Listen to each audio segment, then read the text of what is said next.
Hello everyone, my name is Michel Zibara, and in today's course I'm gonna discuss the first chapter. You might see chapter 2, part 1, but in principle that's the first chapter in project management, professional exam certification preparations. We're gonna go through that part 1 very quickly, and we are going to discuss some fundamental project management concepts in this presentation. First of all, one might be asking, what is the definition of a project? Well, the definition of a project is the project is a temporary endeavor that creates a unique product, service, or result as a or a result that has a defined beginning and an end. So if somebody comes and in an organization and ask you, for example, on one day the system has broken, would you say that this is a project or that's part of the operation? Definitely that's operation, it's not a project. So project has a defined beginning and an end. It is created to achieve a certain result, a unique result within that time frame. Stakeholders is another fundamental project concept. And what's the definition of stakeholder? Stakeholder is mainly a person or a team or an organization, internal or external to your work organization. And that person has an interest. It might be he might be positive, he or she or they might be positively or negatively impacted by the outcome of the project. Definition of a project manager. That's another key concept, and mainly what is the definition of project management? Well, it is a science and an art. Project management is a science and an art. How is it a science? For example, it applies systematic processes and methodologies of managing projects efficiently and effectively to deliver planned results. And when you hear somebody or a project manager saying, I want to deliver on time, on budget, up to the quality expected, with the minimum risks, with the most customer satisfaction, that is a definition of a project management. That's a science. That's the science part of the project management. Now, the art part of the project management is mainly soft skills, influencing, organizing, strategizing, and applying these interpersonal skills to influence and mainly align the team towards the project, the strategic project goals and the strategic business goals. Another key concept, as you can see on the screen, we have the project life cycles. Mainly we have the predictive, or project life cycles are categorized into three categories. We can say predictive, or what you can, another terminology for it is plan driven or waterfall or traditional. This is one category. Another approach is, or another project life cycle is adaptive, agile, or change driven. These are other set of names that you can hear. They are all the same. They all mean the same. And the third one is a hybrid.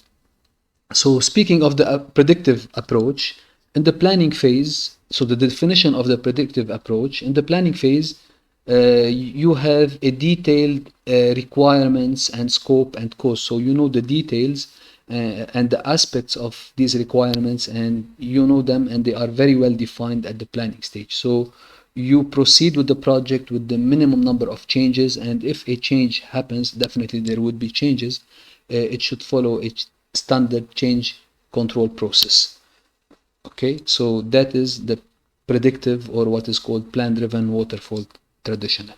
Now the agile approach is mainly called adaptive or change-driven, and in that approach, in the planning phase, the scope and the requirement cannot be fully defined. We cannot fully define them. We don't know what is coming in the future. So they cannot be fully defined upfront. Therefore, we deliver what we know according to the information that we have in hands, and we deliver in iterations, releases, and increments. So we incrementally deliver. We deliver a working solution, and we base that delivery on incremental subsequent phases.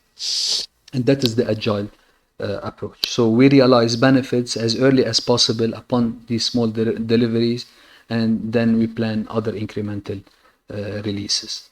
Hybrid is the mixture of the two approaches. It's a mixture between the adaptive and the predictive. Okay. Program management. What is program management? Program management is mainly a set of related projects which meets a specific business objective or business goal, right? And they are delivered under the umbrella of a program where there is a program manager assigned and making sure that the dependencies between these projects are well studied and in order to achieve the business goal and to ensure the success of all these related projects as part of the program. Portfolio is a set of related and unrelated projects. They might be related to the same domain, or they might be unrelated to the same domain, but definitely they meet at the visionary strategic business goal. They achieve that goal. They are aligned to achieve that goal, and then you have a portfolio manager assigned to and accountable to the success of these deliveries. Organization project management, OPM, it is a framework for keeping the organization focused on the overall strategy. So it's a framework to make sure that the projects, program, and portfolio are aligned toward that specific business objective or strategy, business goal. Right? That is OPM. It's like a framework or a guidance or governance. We are going to talk about all these terms now in the subsequent slides. Project Management Office, PMO, is a department within an organization that provides and ensures compliance with project governance. Right? So that office is mainly accountable to make sure that all applied project management, program management, and portfolio management are compliant to meet the project governance. So they are within that framework of the organization. So it standardizes and oversees all the management of these projects or programs or portfolios. PMOs, they can be of three different types. Supportive, and that is a PMO that provides policies, methodologies, templates, and lessons learned for managing projects within the organization. It typically exercises a low level of control over projects. Okay, they don't directly intervene and interfere and direct project management works. So the authority here is with the project manager, but they support the project manager or program manager or portfolio manager. Controlling, they are in between. It's a moderate level of control over projects. Mainly, the controlling PMO will provide supporting and guidance on how to manage projects, train others in project management, assists with specific project management tools, and ensure compliance with organizational policies. Right? That is the controlling PMO. Now, the directive PMO, it provides and appoints project managers for different projects and is responsible for the results of those projects. They exercise a very high level of control over projects. So the directive PMO is mainly a key stakeholder. We can consider it here as a project manager. I can consider that a PMO is a key stakeholder, the directive PMO. And of course, eventually all of them are stakeholders and key stakeholders. But as we said, difficult stakeholders or authoritative or directive stakeholders, there is a special way which we're going to discuss in stakeholder management chapter, how to deal with such type of stakeholders. Fundamental project management concept. Directive, another key concept is directive, right? sorry, I might have, okay. Oh, sorry. So in that slide, I'm gonna give an example on, for instance, what is the role of a directive PMO? Okay, what do they do? For example, right?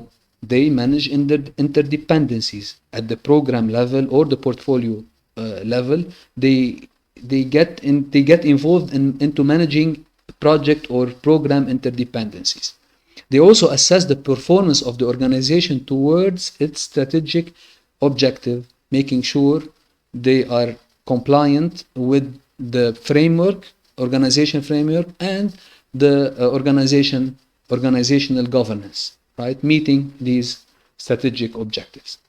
They also help provide resources. If resources are short on one project, the directive PMO is the key key department that will provide resources.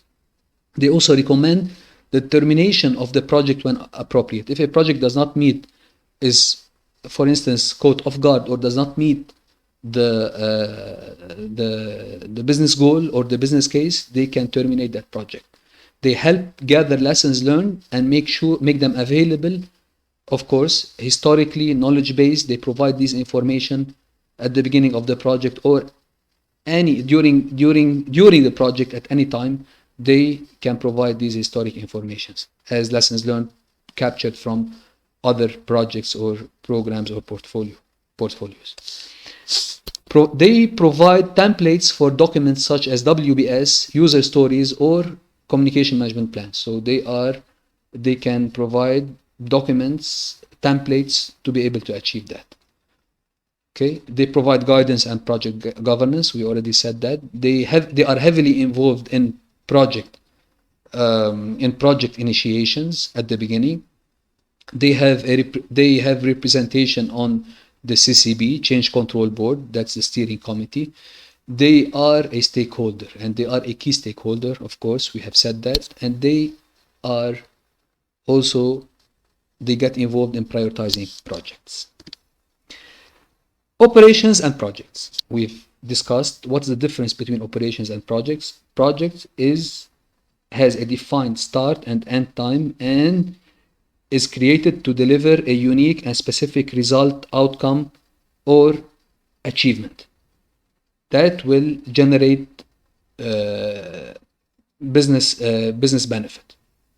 Okay. Once that project is complete, it's turned over into operations. It's handed over into operations.